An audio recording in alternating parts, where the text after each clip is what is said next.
하나님께 소망을 두라 일곱 번째, 소망과 감사라는 말씀의 제목으로 주의 말씀 함께 나눠보고자 합니다. 한 지혜자가 젊은 시절 여러 명의 친구들과 좁은 방에서 함께 지냈습니다. 그럼에도 불구하고 항상 웃고 감사했습니다. 그 모습을 보고 사람들이 묻습니다. 그렇게 좁은 곳에서 여럿이 함께 지내면 힘든데 뭐가 그렇게 감사합니까? 그때 젊은 지혜자가 이렇게 얘기합니다. 친구들과 함께 지내면 경험도 나누고 재밌는 이야기도 할 수 있고 어려울 땐 서로 돕기도 할 수 있으니 감사하고 좋은 일 아닙니까? 그러다 친구들이 모두 결혼하고 다 그곳을 떠나게 됩니다. 그곳엔 젊은 지혜자 혼자 남게 되었습니다. 그럼에도 불구하고 웃고 즐거워합니다. 그 모습을 보고 뭐가 그렇게 좋습니까? 다 떠나갔는데. 그러자 그 지혜자가 이렇게 얘기합니다. 이제 편안하게 자도 되고 밤늦게 책을 보아도 마음 편히 볼 수 있고 또 모두가 잘 되니 감사한 일 아닙니까? 그러고 나서 이 젊은 지혜자도 결혼하게 되었고 돈이 없어서 1층에 있는 집에 살게 되었습니다. 그 당시 1층에서는 위에서 내려오는 물과 쓰레기를 다 받아야 됐고요. 또한 냄새도 많이 나는 곳이었습니다. 그럼에도 불구하고 웃고 감사하며 살아갑니다. 사람들이 묻습니다. 뭐가 그렇게 좋습니까?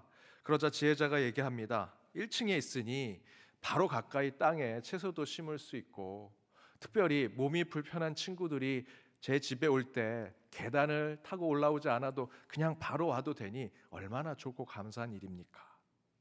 그렇게 살다가 맨 위층으로 이사 가게 됩니다. 그곳에서도 감사하고 기뻐합니다. 아니 아래층에 있을 때도 위층에 있을 때도 뭐가 그렇게 다 감사합니까? 위층의 아버니 조용하고 멀리 볼 수 있고 제가 계단을 오르락 내리락 하니 건강도 되찾게 되니 이 또한 감사한 일 아닙니까? 라고 얘기합니다. 그렇게 매사에 주어진 환경과 상황에 행복해하고 감사하던 그 제자는 나이가 들어 많은 제자를 두게 되었습니다. 그 모든 것을 지켜본 제자가 묻습니다. 선생님은 어떤 환경이든 그렇게 매번 어떻게 감사해 할 수 있습니까? 그때 그 제자가 그 제자에게 이렇게 얘기합니다. 사람의 기분은 환경에서 나오는 것이 아니라 마음에서 나오기 때문이다. 소크라테스의 얘기입니다. 사람의 기분은 환경이 아니라 내게 주어진 여러 조건과 상태가 아니라 우리 안에 있는 마음에서 나오기 때문에 어떤 환경과 상황이든 감사해야 할 수 있다라는 것이죠. 이처럼 감사는 환경과 상황, 눈에 보이는 유형의 조건과 손에 잡히는 유물론적인 것에서 나오지 않습니다. 감사는 마음에서 나옵니다. 그래서 공산주의 국가에서는 감사합니다라는 표현을 거의 하지 않는다고 합니다. 왜요? 그들은 감사하는 마음이 없기 때문입니다. 감사를 위해서는 손에 잡히는 것, 눈에 보이는 것이 있어야 하는데 그들의 마음속에 감사가 없기 때문이죠. 하지만 감사의 시작점은 마음입니다. 좀 더 깊이 진정한 감사에 대해서 우리가 생각해 본다면 그 마음 더 깊숙한 곳에 영혼 속에서부터 감사가 나옵니다. 감사는 따라서 영적인 것입니다. 신앙적인 고백이라는 것이죠. 감사합니다. 여러분 편하게 이야기하지만 가까이 있는 이에게 감사합니다라는 표현은 사실은 영적인 신앙 고백과 같은 것입니다. 오늘 본문 1절에서 사슴이 시냇물을 찾기에 갈급한 같이 우리의 영혼이, 저와 여러분의 영혼이 하나님을 찾기에 그렇게 사슴처럼 갈급해 있다라고 얘기하죠. 여기서 사슴이 물을 찾는 갈급함은 어느 정도일까? 사슴이 지금 목이 마릅니다. 저 앞에 냇가가 있습니다. 그곳에 가면 물을 마실 수 있습니다. 갈급함을 해소할 수 있습니다. 그런데 그 냇가 건너편 나무 뒤에 포수가 총을 들고 기다리고 있습니다. 사슴이 내려가 물을 마시면 자기에게 총을 쏠 것을 알고 있는 것이죠. 그런데 여기서 중요한 것은 사슴은 지금 반대편에 자신을 잡으려고 하는 사냥꾼이 자신이 물을 먹을 때 잡으려고 한다는 것을 알고 있음에도 불구하고 사냥꾼의 위험을 무릅쓰고 냇가에 가서 갈증을 없애려고 하는 것, 그것이 오늘 시편 42편의 그 사슴의 갈급함입니다. 바로 그 간절함, 절실함, 갈급함, 그것이 무엇과 같다? 시편의 기자는 이야기합니까? 저와 여러분의 영혼이 하나님을 갈급해하는 것과 같다라고 얘기하죠. 그렇게 주와 함께 있고 하나님의 집에 있을 때는 4절에 보니 기쁨과 감사의 찬양을 불렀다 증거합니다. 그러나 이제 그러지 못한 상황 속에서 많은 사람들은 한탄하고 힘들어한다 증거합니다. 그래서 5절처럼 내 영혼아 내가 어찌 낙심하며 어찌하여 내 속에 불안해하고 있느냐라고 얘기하죠. 하나님이 없는 것 같은 상황들을 저와 여러분은 경험하면서 낙심해하고 불안해합니다. 3절 말씀을 보면 사람들이 얘기합니다. 너 하나님이 없는데 뭐하냐? 하나님이 없는 곳에 가서 뭐하냐라고 얘기합니다. 그곳에 있는 것처럼 느낄 때 낙심하고 불안해하지요. 그러나 42편의 기자는요, 그런 현실과 상황을 보지 말라 얘기합니다. 하나님이 없는 것처럼 보이는 그 상황, 눈에 보이고 손에 잡히는 것에만 머물지 말라 얘기하지요. 대신에 이렇게 얘기합니다. 5절 후반절, 우리 노란색으로 표시된 글을 함께 읽도록 하겠습니다. 너는 하나님께 소망을 두라. 그가 나타나 도우심으로 말미암아 내가 여전히 찬송하리로다. 여러분, 살다 보면 낙심되고 절망스러운 순간들이 있죠. 저도 제 자신을 돌아볼 때 제 자신 그렇게 대단한 사람 아니고 오히려 더 밑바닥에 있는 사람처럼 절망할 때가 있습니다. 낙심하게 되고요, 내 잘못 살았구나 라는 생각할 때가 있습니다. 스스로 제 자신을 보면서 힘들어하고 괴로워할 때가 참으로 많습니다. 그때 제가 그리스도인이 아니었다면 제 못난 제 모습을 보면서 어떻게든 손에 잡히는 것, 내 안에 있는 재능, 내 손에 쥐어진 소유와 물질로 바꿔보려고 했을 것입니다. 사람들 줄대고 어떻게 하면 더 많은 사람들을 이용해서 내 방법을 찾아보려고, 더 잘 나가 보려고, 더 의로워 보려고, 더 대단한 사람 되고자 노력하고 사람들 짓밟는 경쟁하고 그곳에 집착했을 것입니다. 그러나 제가 거듭난 그리스도인임을 깨닫고 아무것도 할 수 없는 제 자아를 바라보면서 저는 이렇게 얘기합니다. 하나님, 저 이거 제가 해결 못합니다. 하나님, 저 이거 제가 풀어낼 수 없습니다. 전 할 수 없습니다 라고 저는 기도합니다. 다른 거 할 것 없습니다. 막다른 골목에 다다르게 되면 예수 믿는 자들은 우리가 아무것도 할 수 없는 거 깨닫고 기도만 하지요. 그런데 42편을 보니 이 시편의 기자도 똑같이 그렇게 기도합니다. 하나님께 소망을 두라. 하나님께 소망을 두라. 그때 하나님께서 나타나시면 우리는 예전에 부르던 그 감사와 찬양을 부르게 될 것이다. 저와 여러분이 살아가는 인생이, 여러분의 삶의 순간순간이 모든 것이 다 주어진 조건에 살아가고 계십니까? 지난 한 주 살아가면서 저는 제가 살아가는 삶 속에 앞에 그 갈급함 있는 사슴과 같은 상황들이 매 순간 제 앞에 놓여졌습니다. 저 앞에 가면 물을 마실 수 있는데 그 뒤에 저를 죽이려고 하는 사단과 포수와 사냥꾼이 저를 기다리고 있는 것, 매번 제 삶의 연속은 그것의 반복이었습니다. 제 갈증을 채우고 갈급함을 채우면 저는 그 포수에게 죽게 될 텐데, 그때 제가 할 수 있는 것은 하나님께만 소망을 두는 것. 사랑하는 여러분, 하나님만 붙드십시오. 하나님께만 소망을 두십시오. 하나님께만 감사하셔야 합니다. 요나 선지자를 한번 생각해 보십시오. 하나님께서 요나에게 니느웨에 가서 하나님의 메시지를 전하라 하지요. 그러나 요나는 자기의 뜻대로 다시스로 갑니다. 왜 다시스로 갈까요? 신학적이고 교리적인 얘기가 아닙니다. 요나 선지자가 생각할 땐 니느웨에는 하나님이 없기 때문입니다. 하나님이 없는 곳이라 생각했기 때문에 하나님이 있는 곳으로 가려고 했던 것입니다. 하나님이 없다고 생각하는 니느웨의 그 성은 심판을 받아야 한다, 인간적인 판단을 한 것이죠. 그래서 하나님의 뜻에 반대로 니느웨 반대편 다시스로 갑니다. 그러나 하나님께서 그 요나 선지자가 탄 배에 풍랑을 만나게 하시고 배로부터 떨어뜨려서 하나님이 미리 준비한 큰 물고기에 잡혀 먹히게 하시죠. 그 이후로 요나는 물고기 뱃속에서 기도합니다. 그 기도의 내용이 요나서 2장 전체로 쭉 나옵니다. 요나가 어떻게 되었고 자신의 삶이, 자신의 과정이, 그리고 마지막에 이렇게 고백하죠. 요나서 2장 9절에서 10절입니다. 우리 함께 읽어보겠습니다. 나는 감사하는 목소리로 주께 제사를 드리며 나의 서원을 주께 갚겠나이다. 구원은 여호와께 속하였나이다 하니라. 여호와께서 그 물고기에 말씀하심에 요나를 육지에 토하니라. 요나서 2장 마지막 그 모든 기도가 끝나고 요나는 아직도 뱃속에 있음에도 불구하고 이렇게 얘기하죠. 나는 감사하는 목소리로 주께 제사를 드릴 것입니다. 감사를 고백합니다. 왜 기도 말미에 요나는 여전히 물고기 뱃속에 있는데 감사를 기도할까? 실제 요나는 감사할 수 없는 상황입니다. 요나는 지금 풍랑이 몰아치는 바다에 빠져 큰 물고기에 들어갔습니다. 동화 같은 얘기죠.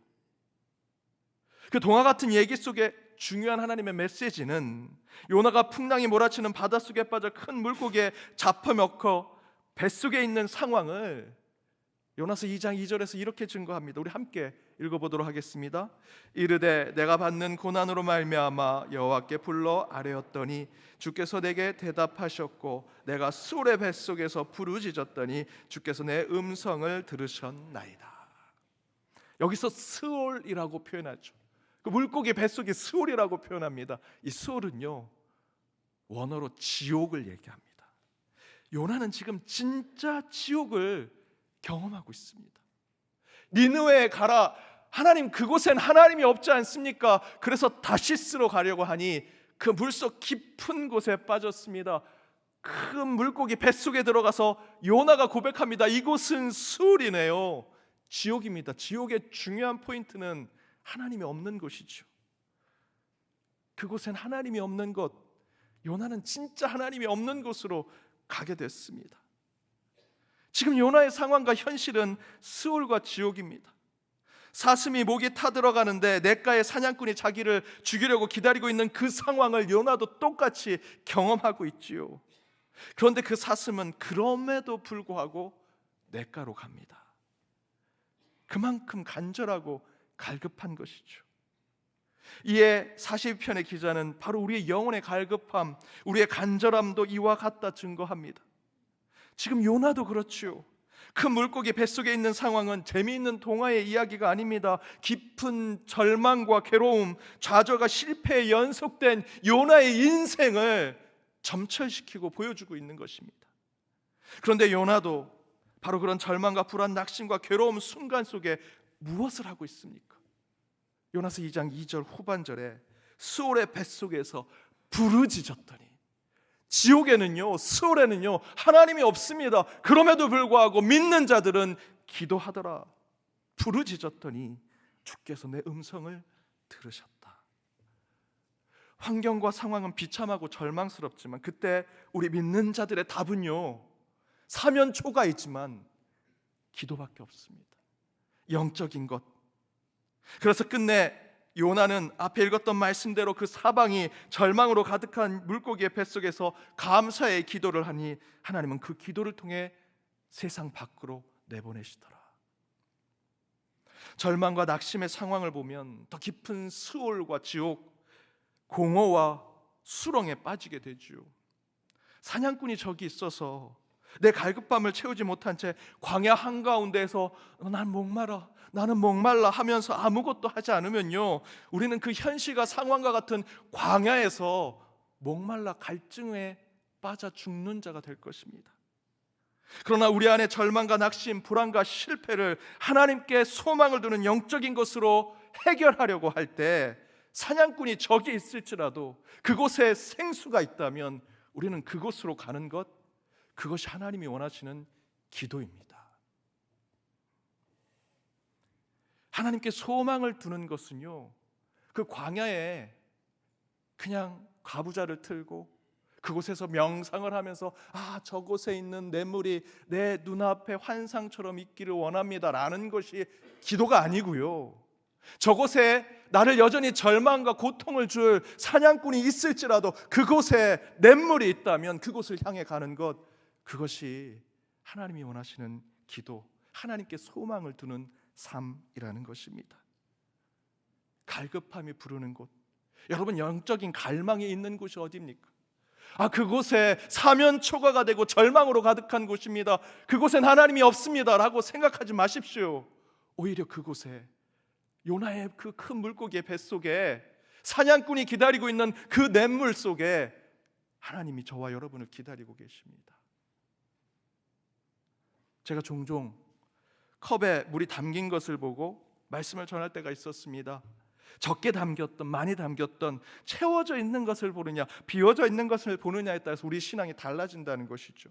그런 얘기를 하면서 한 선교사님 집회에서 제가 이 똑같은 예화를 말씀드렸더니 한 선교사님이 설교 후에 저를 찾아오셨습니다. 그리고 이렇게 얘기하십니다. 목사님, 제가 있는 선교지에서는요 물이 얼마나 담겨져 있느냐가 문제가 아니라 컵 있는 것 자체가 감사합니다. 한 목사님이 냉수 한 잔을 떠놓고 너무 간절히 기도하십니다. 목사님, 저희 물 한 잔 먹고 저희 식사하러 갈 건데 뭘 그걸 그렇게 두고 기도하십니까? 조금 있다가 다시 기도해 주세요. 그랬더니 그분이 이런 얘기를 하십니다. 본인이 설암을 겪으신 분이십니다. 혀에 암이 걸리셔서 항암을 하시는데 그 항암약을 먹으면 매일 아침 혓바늘이 돋아서 음식을커녕 물 한 모금도 제대로 마시지 못하는 때가 있었다는 겁니다. 그 전까지 이 목사님은요 평생 물 한 잔 마시는 것에 감사한 적이 없다고 합니다. 그런데 본인이 설암에 걸려 항암 투병하면서 그 물 한 모금 먹을 때마다 혀가 아프고 온 몸이 아픈 것을 느끼면서 이 물 한 모금 먹는 것이 얼마나 감사한 일인지, 그래서 저는 그 이후로부터 물 한 잔을 마셔도 감사 기도를 드립니다. 솔직히 컵에 물이 반쯤 채워져 있는 것에 반만 채워져 있습니까? 반이나 채워져 있습니까? 라고 얘기하는 것, 그런 판단과 생각 사치에 불과할 수 있습니다.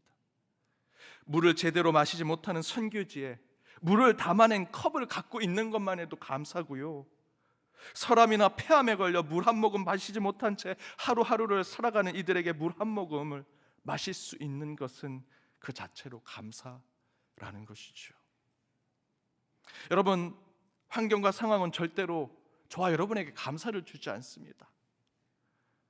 눈만 뜨면 냇물이 흐르고 눈만 뜨면 하나님이 늘 계신 것 같은 성전 안에 있는 것 같은 삶을 여러분 사십니까? 그렇지 않지 않습니까?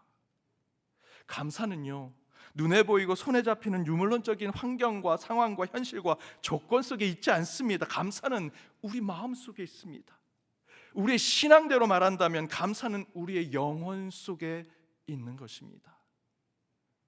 바울도 오늘 본문에서 그것을 이야기합니다. 15절에서 우리가 감사하는 자가 되는 것은 우리 안에 그리스도의 평강이 우리 마음을 주장했기 때문에, 우리 마음을 지배하고 있기 때문에, 우리 마음에 주의 평강과 샬롬, 긍휼과 배려의 마음이 있기 때문에 참된 감사를 할 수 있다 얘기합니다. 그리고 16절에서 감사하는 마음을 찬양과 노래로 부를 수 있는 이유는 그리스도의 말씀 때문이라 얘기하지요. 그리스도의 말씀이 너희 속에 풍성히 거하기 때문에 너희들이 노래와 찬양으로 감사를 드릴 수 있다 얘기합니다. 그리스도의 말씀이 우리 가운데 풍성히 거하는 곳이 어디입니까? 시편 119편 11절에 이렇게 증거하죠. 함께 읽어보겠습니다. 내가 주께 범죄하지 아니하려 하여 주의 말씀을 내 마음에 두었나니. 주의 말씀을 어디에 둔다 얘기합니까? 우리 마음에, 여러분의 마음에 주의 말씀이 있어야 합니다. 예수께서 죽고 부활하셔서 엠마오 도성에 가던 두 제자들을 만나시고 그들에게 무엇을 하셨습니까? 건강하게 아픈 것 치유해 주셨습니까? 그들에게 말씀을 주셨죠. 말씀을 풀어해 주셨습니다. 그리고 예수님께서 사라졌을 때 제자들이 그 말씀을 풀어주신 주님의 말씀을 듣고 이렇게 고백합니다. 누가복음 24장 32절 함께 읽어보겠습니다. 그들이 서로 말하되 길에서 우리에게 말씀하시고 우리에게 성경을 풀어주실 때에 우리 속에서 마음이 뜨겁지 아니하더냐 하고, 말씀이 선포될 때, 말씀을 풀어주실 때 무엇이 뜨거워졌습니까? 우리 마음이. 여러분, 말씀이 들어가는 것은 저와 여러분의 마음입니다. 이처럼 말씀은 우리 마음에 들어오게 되죠. 그렇게 마음에 새겨진 말씀은요 저와 여러분의 상황과 현실, 그 조건과 환경에 지배받는 삶이 아니라 말씀과 주의 평강과 주의 능력에 지배받는 삶이 될 것입니다. 그때 저와 여러분은 감사를 진정으로 고백할 수 있게 된다. 영미계열의 한 목사님이 감사에 대한 설교를 하면서 세 가지를 이렇게 얘기하셨습니다. if로 설명되는 조건부의 감사. 하나님 만약에 이거 해주시면 제가 감사하겠습니다. 1차원적인 감사죠. 그 다음에는 because로 설명되는 이유절의 감사. 하나님 이렇게 해주셨기 때문에 제가 감사합니다 라고 얘기하는 2차원적인 감사. 그 다음엔 although 설명되는 대조절의 감사. 이런 문제가 있음에도 불구하고 저는 감사합니다. 3차적인 감사를 얘기합니다. 그런데 오늘 본문 골로새서 3장 17절을 NIV 영어 성경으로 봤더니 and whatever you do 라고 하는 표현이 앞에 설명됩니다. 너희는 무엇을 하든 어떤 일을 하든 어떤 상황과 환경에 처하든 상관없이 주 예수 그리스도의 이름으로 말하고 행동하고 예수를 통해 하나님 아버지께 감사하는 삶을 살라라고 얘기하지요. 그래서 저는 이 세 가지 하나 더 제가 추가를 했습니다. whatever로 설명되는 관계절의 감사. 어떤 문제가 있던 어떤 시련과 시험이 있던 상관없이 감사하는 삶을 살아가는 것. 4차원적인 감사. 눈에 보이지 않지만 내 마음으로 감사하는 것. 사랑하는 여러분, 영원 깊숙한 곳에서 우러나오는 감사는요, 감사할 수 없는 곳에서 감사를 말할 수 있을 때 그것이 진정한 감사지요. 감사할 수 있는 것에 감사하는 것은요, 그것이 당연한 것이라고 생각하고요, 나중에서는 그렇게 감사를 고백하는 것에 그것이 내 권리인 줄 생각하면서 착각하는 삶을 살아가게 됩니다. 따라서 여러분과 저와 같은 우리 그리스도인들은요, 이 감사를 영적으로 신앙적으로 접근해야 합니다. 감사는 시냇물 건너편에 나를 죽이고자 기다리는 포수를 보고 냇가로 가면 뻔히 죽는 것을 알면서도 물을 마시고자 시냇가로 가고자 하는 그 사슴의 갈급함처럼 하나님께 나아가는 우리의 갈망과 소망 가운데 표현되는 것, 그것이 진정한 감사가 될 수 있다는 것이죠. 이에 대해 바울은 따라서 우리 마음 안에 그리스도의 평강이, 그리스도의 말씀이 있을 때 진정한 감사를 고백하는 자가 될 수 있다 이야기합니다. 만약에 하나님이 이렇게 해주시면 제가 감사하겠습니다. 어린아이와 같은 감사할 수 있습니다. 좀 더 나아가 이제 하나님 때문에, 제가 예수 믿는 것 때문에 이제 감사하는 삶을 삽니다라고 할 수 있죠. 더 나아가서 그럼에도 불구하고 감사할 수 없는 상황에도 저 이제 감사하는 신앙을 가지고 살아갑니다. 우리 그런 신앙 가져야죠. 하지만 그런 1차원, 2차원, 3차원적인 감사를 뛰어넘어서 whatever I do, 내가 어떤 상황이든 어떤 조건이든 하나님이 주신 것이라면 요나 선지자처럼 큰 물고기의 뱃속에 들어가 여기가 지옥이네, 여기가 스올이네 라고 얘기할지라도 그곳에서 부르짖는 신앙을 갖고 있다면 반드시 하나님께서 저와 여러분에게 감사할 일들을 허락해 주시리라 믿습니다. 과거의 것에 감사하실 줄 알았다면요, 오늘 겪는 고난과 시련 속에서도 여러분 감사하실 수 있습니다. 그렇게 지금 현재 이 시련과 역경 속에서 감사하는 신앙을 잃지 않고 살아가실 수 있다면 여러분 안에 아직 주어지지 않은 내일의 삶에 대해서도 감사를 품고 살아갈 수 있습니다. 어제도 오늘도 내일도 주어질 그 수월과 같은 여러분의 인생의 삶, 아무리 돌아봐도 하나님이 없는 것 같지만 저곳에 가도 나를 잡을 포수가 있고 이곳에 가도 내게 총을 쏠 사냥꾼이 있는 것 같은 인생의 삶을 살아갈지라도 기도할 수 있다면 그 가운데 하나님께서 저와 여러분을 감사로 인도해 주시리라 믿습니다. 그런 하나님의 평강과 말씀으로 한 주도 감사와 기쁨으로 살아가실 저와 여러분이 되길 주님의 이름으로 축복합니다. 기도하시겠습니다. 은혜로 충만하신 우리 주 하나님, 오늘 주신 말씀에 결단하며 한 주의 삶으로 나아갑니다. 진정한 감사는 영혼의 문제이며 우리 마음을 움직이신 하나님의 뜻과 연결되어 있음을 깨닫고 갈망과 소망 가운데 나아가는 저희들 되게 하여 주옵소서. 또한 그리스도의 평강과 그리스도의 말씀 속에 참된 감사를 노래하고 찬양하여 진정한 감사는 오직 하나님으로부터 옴을 고백하는 저희들이 되게 하여 주옵소서. 그렇게 한 주, 그렇게 한 해를 살아 감사의 증거가 차고 넘치는 하루하루가 되기를 간절히 바라오며 이 모든 간구 예수 그리스도의 이름으로 기도드립니다. 아멘.